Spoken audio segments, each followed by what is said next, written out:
Good evening, everybody, and welcome to the February 14th, 2023 City Commission meeting for the City of Bloomfield Hills.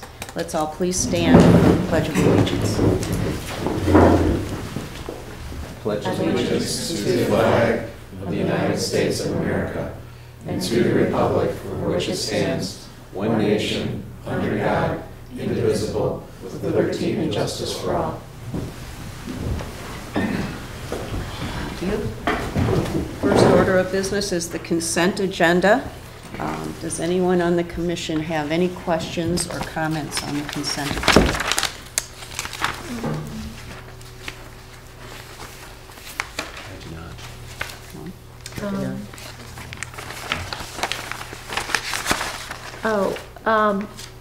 Sandra, I had a couple on just a thing. You have a 119. We have a quarterly consulting fee. Who do we use as consultants? It's probably Manquin Vance. What page are you on? What? What page are you on? 4 or 5. Manquin Vance, yeah. They are our consultant for our all of our benefits, our healthcare and dental and those types of benefits. They provide us like consultation throughout the year, so we pay them quarterly. Oh, so we pay them quarterly for it? Yeah.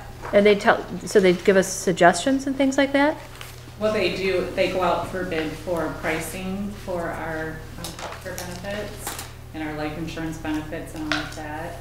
And then throughout the year, if we have questions, we rely on them. And we do contact them quite often. Oh, you do? Yes. Okay. And then on page 205, you had a couple tax duplicate payments. So the duplicate payments would be like this one in particular, CoreLogic. CoreLogic is a taxing company that collects money from mortgage companies and pays the taxes.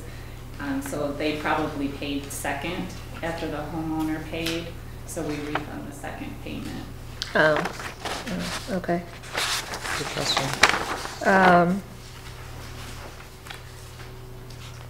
And is this a separate issue on page 305? The Consumers Energy for gas service on Kensington and Long Lake, is that for us? Yes, 45? that Kensington would be the DPW. DPW, and this is for that. Okay, that's what they separate that out. That's good. Okay. I'm sorry. I just wanted to make sure I understood all of it. Any other questions? Anybody have any questions on the minutes? Okay, are we ready for a motion? I move to approve the consent agenda. Do you have a second?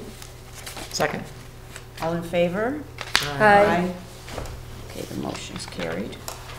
Okay, the next item is recognition of citizens in the audience. At this time, we'll be hearing all public comments. And if you have a question or a comment, please raise your hand, state your name and your address, and you'll be limited to no more than 3 minutes. Do we have any questions or comments? No. Okay, thank you. All right. The next item on the agenda was the sign ordinance on Woodward, variance from the sign ordinance on Woodward Avenue at the Kingsley, and that has been tabled by the Planning Commission, so that is no longer on the agenda for tonight. The next item is the Commission will consider the HRC proposal for rehabilitation of the Chesterfield Bridge. First, we'll hear from our consultant.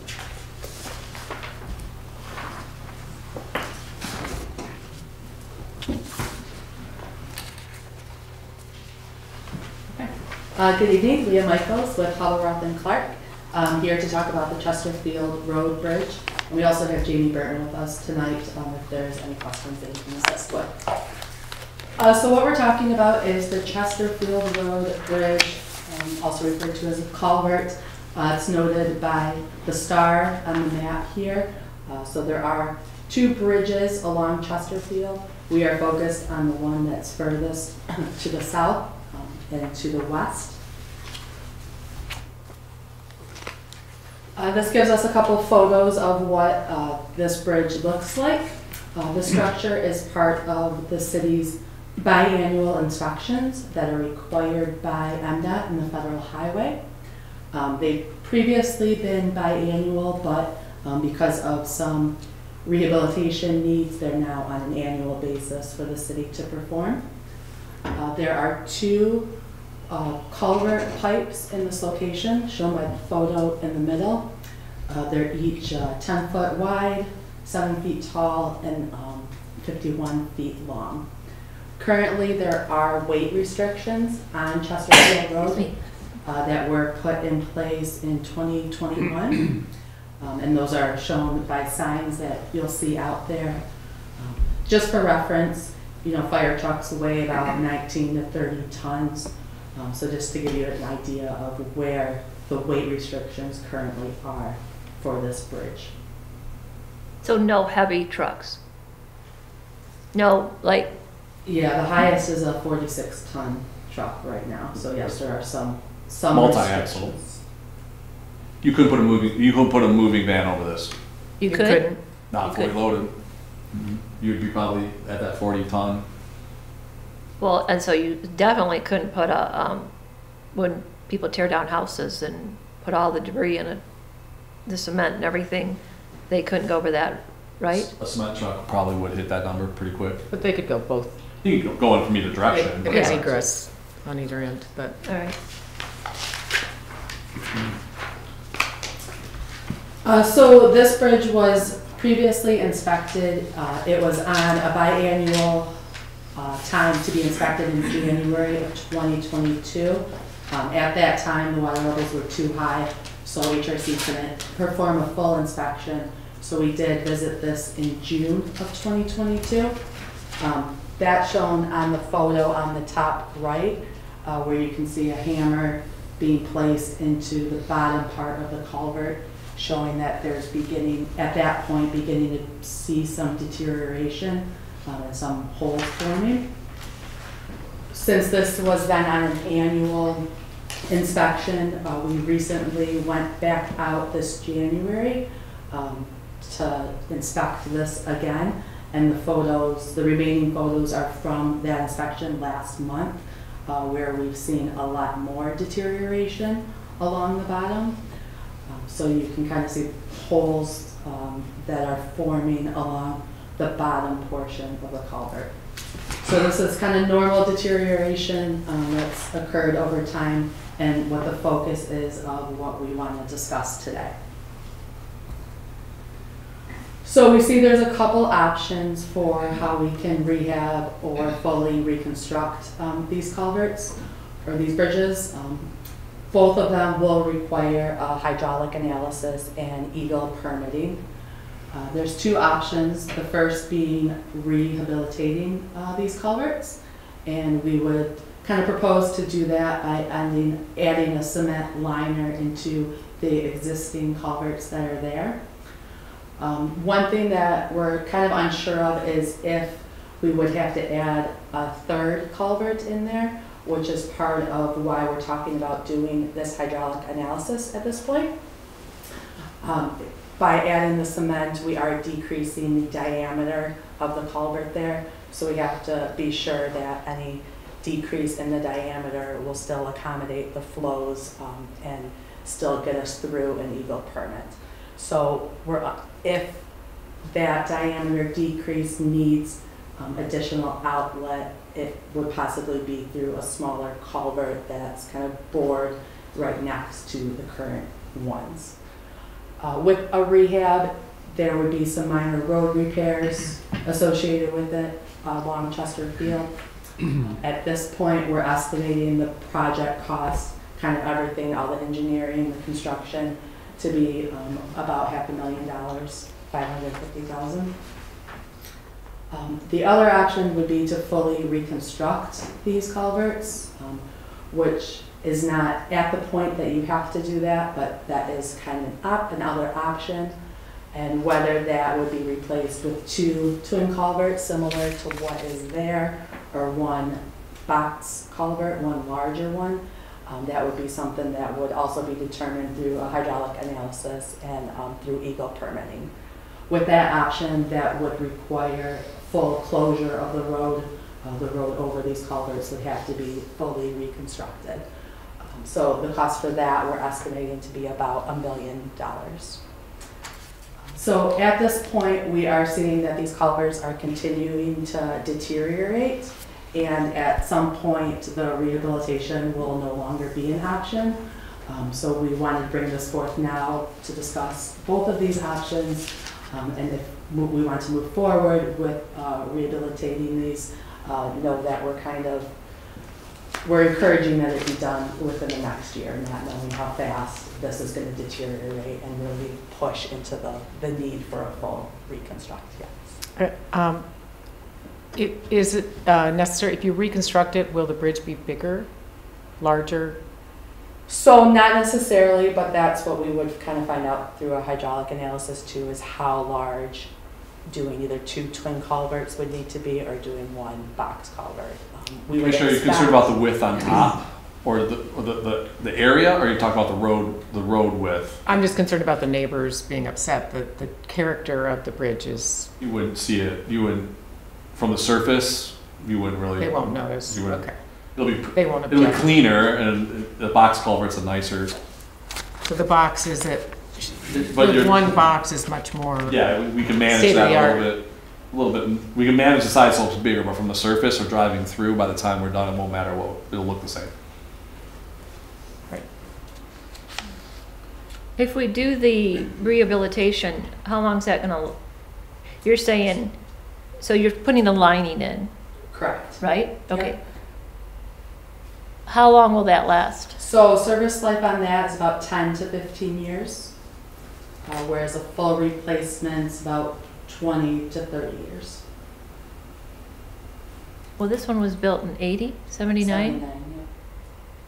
So it's almost, Well, we have this conversation anytime we talk service life, right? I mean, that's the book value of the service life, the normal deterioration. But we try to make these things with rehab. You make them last. You know, you go in there and clean it up, and you make it last another 10 years. No different than the road programs or anything else we do. Mhm. But if you pull concrete and CMPs and cement liners, you get that kind of differential between the two. It's about half. My opinion is it's half price, and you get half the length. but you're, in 10 to 15 years, you're doing it again, you're paying again. Probably. But then, by then, this road was just redone. By then, we're looking at the road again. You either replace the whole thing at that point, or we look at other options. Is this failure just normal, or is it due to, the traffic and stuff over it? It's pretty normal deterioration, and it's really only seen in this one spot. So the rest of the culverts are in good condition. There's no reason that we would need to get further down or further up on this culverts. It's really just addressing this where the water line is, and it's really from raising up, thawing. It's kind of just seen right at that water line is where we're seeing that deterioration. I think what has occurred is classic kind of utility, right? It was okay, it was okay, it was okay. It was corroding, and the first spot went, and then the water got behind it, and then boom, boom. You saw the picture. It went, all of them went right after that. Right. So I think it's accelerating. I think it was doing okay, and it was on every 2 years inspection. The DPW went and did some cleanup on it, fixed the guardrails. The DPW's been up on it, and then the thing just hit that point. Now it's just going. And the rest of the culvert looks good up top, but you lose that structural integrity along Right. both bottoms. The whole thing just It's you gonna lose crush, it. yeah. You're gonna lose it. So isn't downstream to this a private dam or something though? Upstream of this is Upstream, fine, yeah. upstream, excuse me. There's a Yes. private dam, Correct. so that's not affecting any of this. No, if anything, it's protecting it. So you get a big rain event, the dam structure kind of protects the flows from hammering this road. Yeah, it's private upstream, private downstream. It's just your road, it's your bridge going across the river. So the $1 million question is, where are we gonna get the money? Where we're gonna get the money is, we're gonna talk to you about it in our budget meeting on February 20th, and we have some options for you. But right now, I think it makes sense, as far as I'm concerned, to do this analysis. there's the $550,000 that they're talking about, and maybe $1 million. But I think the analysis is worth the money to find out really what it could be. And I think that's So the analysis is so we're gonna pay 17,000 for the analysis, and you're gonna tell us Which way to go? which way to go. So regardless of which way you go, this analysis is now required by Eagle to get a permit. Okay. So no matter what we do. Then we right? need to do it. Okay, Yeah. you kind of have to do it. But in doing so, you can run the various scenarios, and once we determine what size box culvert that is, what size pipe, floodplain tube it is, then we can take the 550 and give you this estimate or that estimate. To Dave's point, have that conversation so that in next fiscal year, we can make those decisions on how we're gonna accomplish that. When would you have to do this work? Our goal is to have this ready, the hydraulic part done within the next few months. And then, so we can buy it, so before your fiscal, some point, I don't think we can have it done by June. Maybe we can have it done by June before you adopt your budget, and then you can have those conversations. But that's up to you, Dave and Sandra, on how last minute do you want to be. But we'll have our updated cost estimates before that. I mean, preliminarily, just from talking about this and looking at it, we're going to recommend where to get $500,000 at the February 20th meeting. Preliminarily, talking about this for a little bit of time, it seems like that would be, it may be the correct option for the city, and I think we can manage that through some general fund money. Essentially, is what it is. Yeah, but if, I just kind of believe you're kicking the can down the road here. If we do patchwork. Patchwork now for it and say, well, let's worry about it in 10 years. I mean, the cost could be going up, and if you're going to do it right and fix it right. And Well, the sleeve you're talking about would probably have the same structural integrity as a box culvert, which is not quite, because you can't. A box culvert is built in a factory with steel rebar and steel reinforcement. So depending on how we line this, you're not getting that. We're not sliding a concrete pipe through this, right? right. But I mean, you are we're getting getting rebar, right? You would use rebar. And it's like it's like wire meshing, and then it's like more spray than form. Okay. So there's not a lot of structure to it. There's some, but not the full amount. But you're also relying on the original pipe to still, if you can hold that original pipe up, you're still relying on both pipes now for your structural integrity. Mm-hmm. We're not just painting the inside of this thing. We are building. It's 3 inches thick, so we're losing 2 to 3 inches all the way around with concrete, which provides strength. But we just don't have the ability to put the full cage in there. I think in addition to all of this, what we haven't talked about is option A might be able to be done with daily road closures, maybe one trench for the small pipe. That box culvert, this road's going to be shut down for 3 to 4 months. Wow. Provided we can get a box culvert delivered, the timing of that. It's just, that's a much bigger deal just on the impact. And it's a brand new road. So I think we might be kicking the can proverbially down the road, but you're also going to line it up a little bit closer to a decision when that road needs to be redone again. To maybe that's when you reconstruct it, right? That's maybe when you spend that time. I think this will last longer than that. I think the cheaper solution is, we'll give you all the facts, but I think that's where we're kind of headed for the right thing to do at this point. the cheaper solution? Mm-hmm. It's When you not weigh a everything big together. bridge. I used to go over it every day, taking the kids to school. And it's not a very big bridge, but it seems like a lot of money for a little bridge. But Yeah. Well, okay, so you put in this sleeve. What happens if the outside one deteriorates and just falls? But you got a 3-inch thick concrete pipe through it. So one, it has no place to go because you got this pipe. You just add soil pressure to it. But the two together, we basically build a whole new pipe inside of it. It's just not the same pipe as you would if you were to put in a new one. That's the same size as a storm sewer pipe without the steel. So if that pipe continues, it won't deteriorate as fast anymore because there'll be concrete in all the holes, and the water won't be touching the steel. The water will be touching the concrete right. on the liner. So we'll slow a lot of that down, And in all those voids now will be concrete. So we've kind of shimmied and shaked this whole thing up where it really, is it the same as, no, it's not the same as a brand new, fully Between constructed pipe. the two, It should be just a concrete and the old steel culvert together, they should be stronger than, It should be potentially than yeah. what it was brand new. Yeah, and we've gotten rid of the metal That's water true. contact points as well, so it should show that.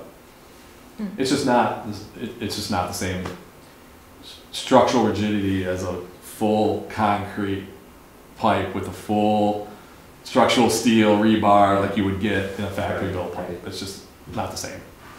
In your opinion, do you think the flow is really going to be an issue for that if it's, you know, decreased by 3 inches on Yeah. a side? Because it's floodplain, it's floodway. I Okay. think, I mean, you're taking 6 inches of diameter off 2 pipe. Yeah. Okay, so even if it's going to diminish something. So we're going to see what that number is, see if that number has an impact, and then the idea would be not down at the bottom, but somewhere off to the side, just trench in one 24-inch pipe and one 36-inch pipe, so that, well, I'm not worried about the low flow, it's the 100-year flow that we've got to manage, which goes like over the road, I think. Mm-hmm. So we just got to, it's not quite as simple as end area equivalent, right? Right. But because you've done a really good drawing of that once, we've been through that, here's the state, right? So, but that's the analysis, in what elevation is that, what the size is that, to make sure that at the 100-year flow, it equals out. And I think we owe it to the residents upstream and downstream to make sure that that's balanced as well. So that's, an Eagle just wants to make sure that you're even. But we won't be making the decision until after you do your analysis. So We'll bring back we'll come the back. analysis and an updated cost estimate, Mhm. then you guys make the decision to go forward with design and permitting. Permitting, the analysis, we'll probably submit the Eagle the option, we'll talk about it, that's how we do that. And Eagle, that could be 180 days, so we need to think about moving this along at some point. Does Eagle have any say once you submit your analysis as to what we Yeah. do?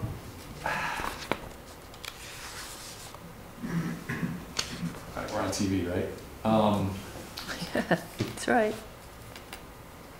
There's law, there's rules, and there's engineering judgment. If we can show no cumulative impact, right, then there's no impact, then they shouldn't issue a permit.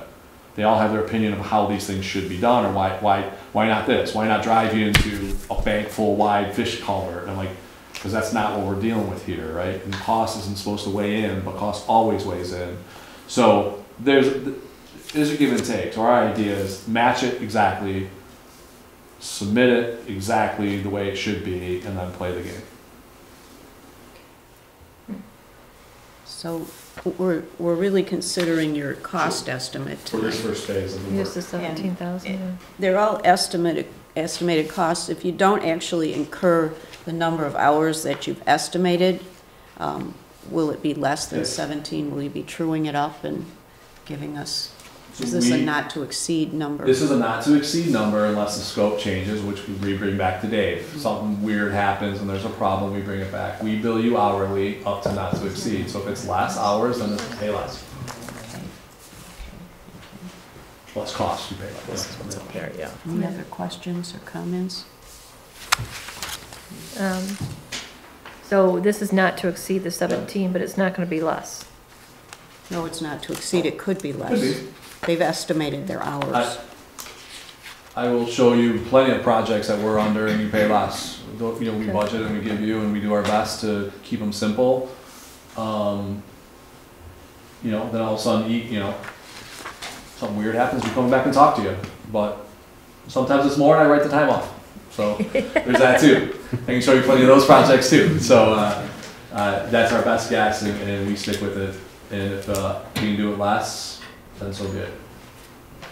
So, are we ready for a motion regarding HRC's proposed engineering services for review options for Chesterfield Road Bridge Structure ID number 13437 as outlined in HRC's January 4th, 2023 letter agreement addressed to David Hendrickson, City Manager, in an amount not to exceed $7,850, and if estimated hours exceed actual hours incurred, the amount will be reduced accordingly. 17,000 you meant, right? Did I say 7? 17,850? 17, okay, yeah, okay. Right, Do we have a motion? I move. yeah. Okay, second. Second? All in favor? Aye. All opposed? Thank you. The motion's passed. Okay. The next item on the agenda is the GFL proposed contract extension, and we'll hear from our city manager, Dave Hendrickson, on this. Thank you, Mayor. Back in November, the city administration brought this issue to the city commission to ask for direction because the current contract with GFL expires March 31st, 2023. And when we asked the commission, we brought some information about the service that GFL provided, and then I believe the commission asked the city administration, and along with the mayor, to work with GFL to extend the contract. So we did meet with GFL. We brought up several points to them. All those, and I can just mention what those were, and those were comments by the commission, by the way. But annual fuel surcharge calculation is something that we wanted to be, that we were concerned about, because the initial proposal by GFL talked about charging more for fuel, specifically diesel if it was over $5, but also if it's under $3, we would get money back. And there's the area between 3 and 5 where there wouldn't be any charge. So we were interested in finding out how that would be calculated. That's a part of this this contract, and it would be done on an annual basis of what we asked GFL to do. We also asked them to provide an assigned customer service line, which the commission brought up, and they have done that already. That seems to be working fine. It's something that we're going to put on our website, but also there's an attached letter from GFL that we want to send to residents that explains some of these things, and we have that draft in this packet. And we also wanted to make sure that folks knew about paying annually and that there was not any misunderstandings or problems with how they were billed. If folks pay annually, they get a month off. And so we try to incorporate all this into a contract that GFL put together, and we had our city attorney, Dirk Beckerle, review this and then work with their attorney and made some adjustments to this. But this product that is in front of you today, we believe captures what the commission was concerned about, and we were asking for you to review, potentially approve for an extension of 3 years with a option for an additional 2 years. Just a quick question, Dave. On the surcharge for fuel, was the unit, the charge per unit, was that changed in this from where it was before? So that all stayed the same? It all stayed the same. Okay, it was just a clarification that was made, or as to how it was? Well, we didn't know. See, some folks are pay quarterly, some folks pay annually, and we were concerned that the fuel surcharge could happen at different times of the year, and that folks could be treated differently, or residents could be treated differently. So we just wanted to clarify. We thought it was a good idea that they made this calculation once a year. So when they make this calculation, I believe it's in May, or March. It's March. That whatever the fuel charge, the analysis at that time in March will move forward for the next year's charges. So, for instance, if diesel was $4 a gallon during that analysis that they found in March, then there would be no fuel surcharge for all our residents for the rest of the year. Of course, if it was less than $3, they would be giving money back, I believe. Yes. And if it was over $5, they would be charged 9 cents. Yeah. Every 20 cents would be a 9-cent charge. Yeah. And I did ask Don Beretta, who was a GFL representative, to be here today to answer any questions, but yeah.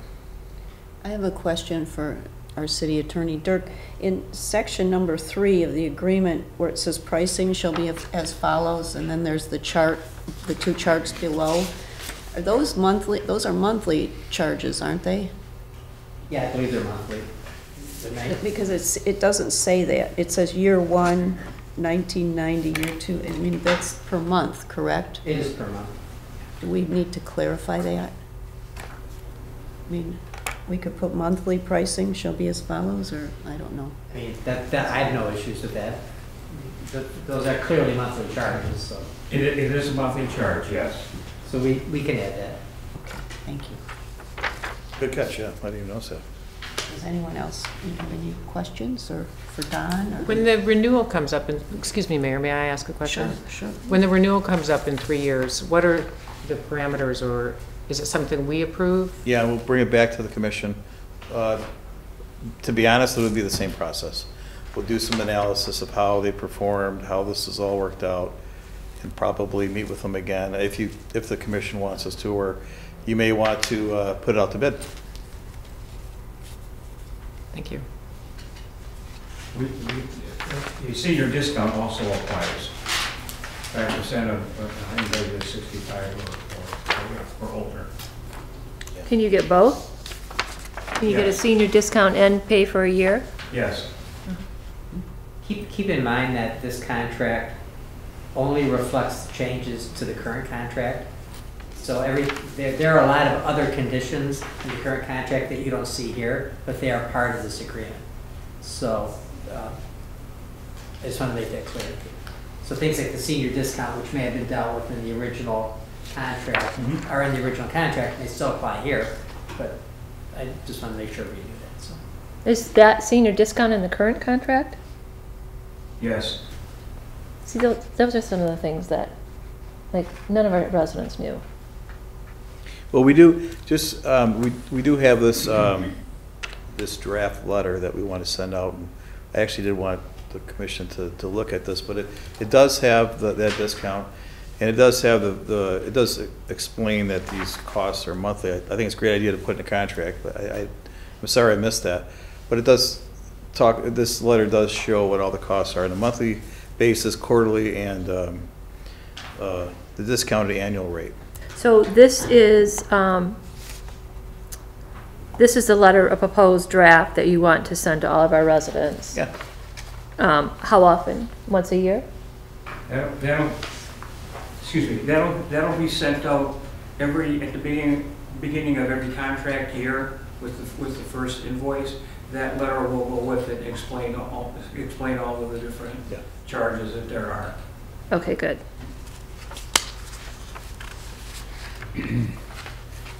They're getting back to Commissioner Fisher's question about renewing the year 4 and 5. The renewal rights under the original contract come into play there. Is that how? Is there a notification period and whatnot? That's actually in this agreement. Oh, sorry. It's in the second whereas clause. It says a party seeking to exercise an option must notify the other party of its intention regarding the extension 180 days prior to the expiration of the current term that we're dealing with. So it's right. But it's our option, isn't it? I mean, it's our option to renew. It's either party's option, but all that means is you're going to begin negotiating. It doesn't mean that either side can force an option to happen. It just means if you want to engage in looking at doing an option, then you've got to give notice 180 days before the expiration of the term that you want to negotiate towards an option. That's the idea behind it. Thank you. Okay, any other questions or comments? No? We have a motion to, with respect to the agreement to extend the City of Bloomfield Hills waste collection and disposal contract between the City of Bloomfield Hills and GFL USA, excuse me, as presented to the City Commission today with the we're not making any changes, so, and to authorize David Hendrickson, City Manager, to execute and deliver such agreement. So moved. Second? Second? All in favor? Aye. All opposed? Motion's carried. Thank you. Thank you very much. Thank you. Next item on the agenda is City Manager comments. Thank you, Mayor. We're moving to our goals pretty readily. I think we're going to have, I think just about all of them done next month, which is good. One of the things that we're going to bring to the commission next month is a formal process or an ordinance revision policy and how that's handled with the city commission. It was one of the goals, but it kind of made us think about, you know, what other resolutions may be out there that were enacted by previous commissions that we may not even know about. That could be, so we are researching that now, and we're going to pull anything together just to make sure that all those resolutions are agreeable to this commission if they're relevant. And so that's something additional to our goals I think we're going to do. Sounds like a big task. Now, I think Amy has all the information, but we were just talking about it today. We thought, you know, what other, because we consider what we're going to bring in March. Should that be a resolution? I actually talked to Dirk about it, and his opinion was if the commission approves this policy, essentially what it is, then it really is kind of like a resolution. But what other information is out there that maybe we should be doing or the commission should know about, and the things that we don't know because they occurred in different commissions before all of us here were you know, running the show, so to speak. So I thought that was a great idea. It was Amy's idea. So we'll look historically to see if there's anything out there that there may be some things that are maybe relevant or not relevant, and so you never know. You might not have to recreate the wheel if there's something out there that could be helpful. So. Only other thing I was going to mention is Friday, the mayor, Walt Cuter, Dirk, Amy, and I are going to, and the planners are going to meet to talk about SMART. And so Dirk has done some research, some legal research on who's going to pay for bus stops and you know, what obligations the city has to comply with different things. Our communication again with SMART, I think I let you know this, is that it's been positive. They want to work with us, but we're going to meet internally just to go over everything that we've talked about with SMART, so that the planning commission understands, and of course Dirk can talk about what he's found. I don't know if he wants to talk about anything about that now, but we're going to meet on Friday and we'll report back to the commission. Thank you. That's all I have. That's all I have. Thank you. Do you find anything revolutionary, Dirk? No? Yeah, I found a lot of things. I just assumed at this point.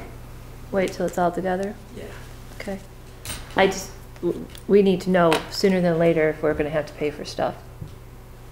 Yeah, so We have to, because Sandra's going to have to know that for the budget.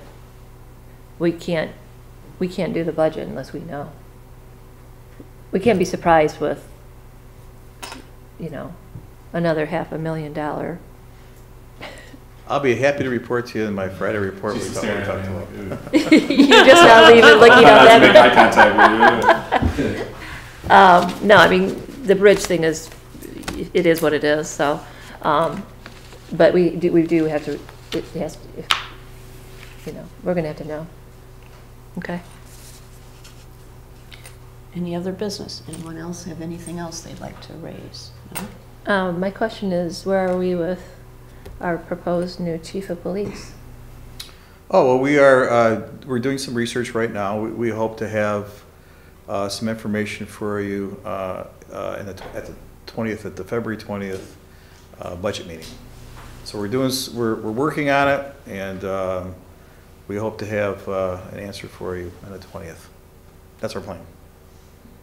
Yeah. Anything else? May I confirm, does that start at 5 o'clock still? The budget meeting on I the think it 20th? does. Sandra's 5 o'clock, right? 5 o'clock, yes. Thank you. Anybody else?